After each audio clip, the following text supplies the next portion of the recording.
This book that I'm about to review is like the Godfather of shark books. Not saying it's the best, I mean that it acts like a Mafia / Hitman story with a shark thrown in the mix. Gun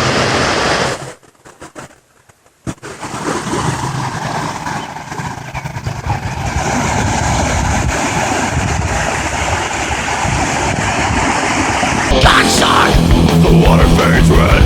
Gun they'll put a bullet in your head. Gun a mutant's mistake.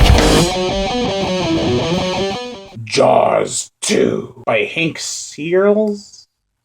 Okay, moving on. A story about crime and a giant shark. The plot, Amity is finally recovering from the so-called trouble they had 3 years prior. A new casino is coming in and beaches are open for business. There's just one big problem, and it's hungry. Now, I want to compare this book to the movie because it helps me get my point across easier. Is this a sequel to Jaws the movie or Jaws the book? It mentions events from the first movie, like where Mike saw the karate instructor eaten by the shark, yet it also mentions the affair Ellen had with Hooper, and that is not in the movie. I also want to dabble into the whole gain thing. It takes up about 3/4 of the story. When we want to read about a shark tearing people up, granted, the shark does mutilate 9 people, but it isn't like anyone notices until the last 50 pages or so. However, I not only hate the fact that the shark isn't discovered until the end, I also love it.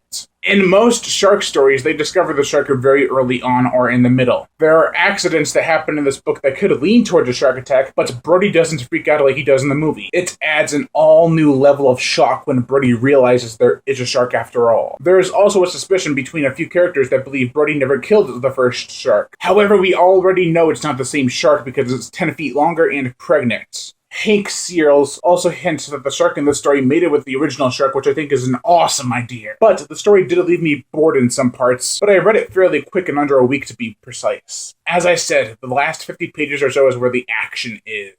I did read somewhere that this was a script they had for the movie and they chose something else while keeping some of the elements from this book intact. I'm glad they did because some scenes in this story are pretty awesome. My favorite character is definitely the dive instructor, Andrews. When he confronts the shark, it's badass. Overall, I give Jaws 2 a 3 out of 5. I am Brian Gatto, host of Horror Show Movie Reviews. Make sure to like my Facebook page in the description below to leave comments and subscribe.